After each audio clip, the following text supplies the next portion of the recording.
hole in our revenue and a $1.2 billion hole in our underlying profit in what would have been otherwise a very, very strong year. I'll come to the statutory results in a moment, but the fact that the group still delivered an underlying profit before tax of $124 million despite COVID-19 says a lot about our resilience and why we have confidence in our future and in the long term. There are several important factors that supported this underlying result. The profit of almost $800 million we made in the first half, which was unwound in the second half and particularly in the fourth quarter because of COVID-19. The immediate action we took to reduce our costs as soon as travel demand collapsed. And several bright spots in our portfolio, Qantas Loyalty, Qantas Freight, and our charter services for the resource market, which continued to generate cash and continued to produce profits. I also want to acknowledge the federal government's support. They were very quick to recognise the impact of travel restrictions on aviation and responded with industry-wide support plus JobKeeper, which has been a lifeline for all of our employees. Obviously, this result would have been very different without the border closures, but we do recognise they have been an important part of the public health response, and we greatly appreciate that the federal government's support, which recognises the impact those border closures have had on the group. And it's very clear that the industry will need this support when the closures remain in place, and we are continuing to talk to the government about continuation of that support. Now, turning to our statutory result, we flagged in June a $2.7 billion statutory loss for the year. A very large number, and this is worthwhile explaining. About half of this is non-cash. It's a paper change to the value of the aircraft. And most of the cash component is the upfront cost of a recovery plan. The two biggest drivers of this $2.7 billion loss are a $1.4 billion write-down of assets, including the A380 fleet, which reflects that these aircraft will be on the ground for at least the next 3 years. It also involves more than $600 million in redundancies and other items as part of a restructure of our business to set the business up for the future. And that's the sad reality that the pandemic means for airlines. It means far fewer employees, at least for a while. Some carriers are shrinking their workforce by 30, 40, and even 50%. Some airlines may not survive at all. For the Qantas Group, the job loss figures we've already announced are around 20% of our overall workforce and about 25% at the management level. But simply getting smaller isn't going to define success in a post-COVID world. Our new trading environment will involve an industry and competitors that are structurally different, an economy that's going to be recovering from probably a massive recession, a customer base with new expectations, and continued uncertainty on borders. We will have to operate differently in response, and that will mean more hard decisions. And that's not to say that everything will change.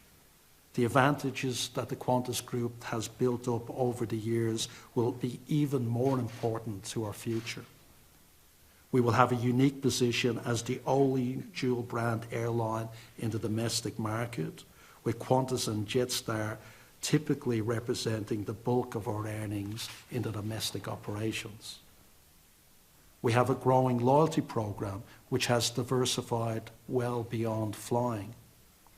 And we have built a brand built over 100 years that people trust and is probably the most iconic Australian brand. And the national carrier will continue to serve regional Australia, invest in tourism and employ thousands of highly skilled people. But just as we've done in the past, there will be some reinvention required to succeed in this different world. And Qantas has a history in the 100 years of its continuous operation of reinventing itself to adapt to those circumstances. And we announced our high-level plan for recovery at the end of June. Over 3 years, it will save us $15 billion. That is achieved by hard decisions like job losses and ongoing stand-downs of our people because of the less flying that we have, as well as fuel savings and lower maintenance costs from putting aircraft into hibernation. On a permanent basis, we plan to deliver around $1 billion in annual cost savings from financial year 23.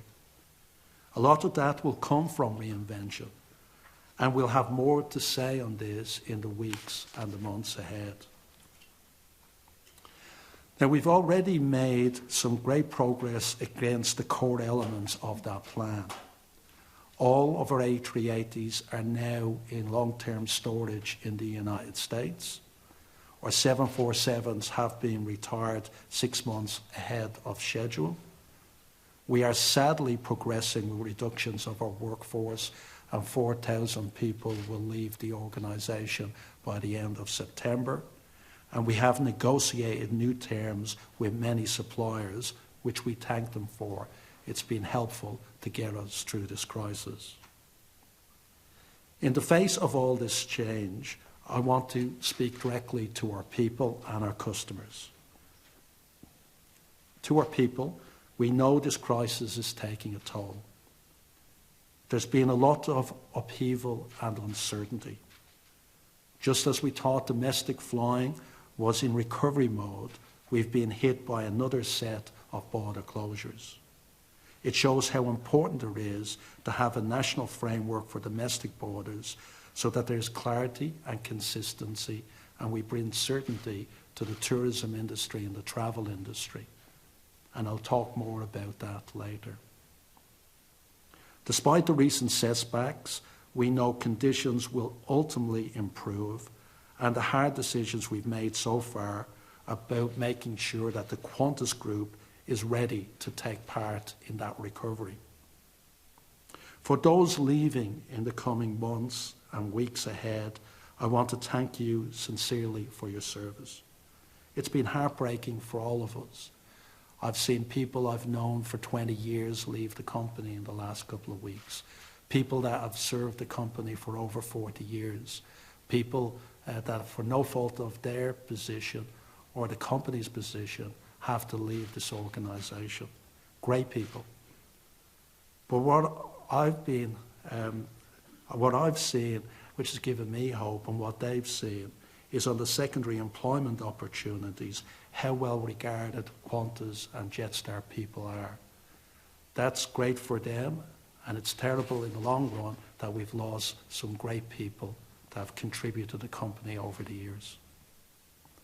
To our millions of customers, we are deeply grateful for your support and understanding.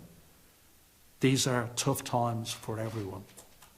We know there are a lot of travel plans on hold. We know there are places that you want to go to. We know there are people that you want to see again.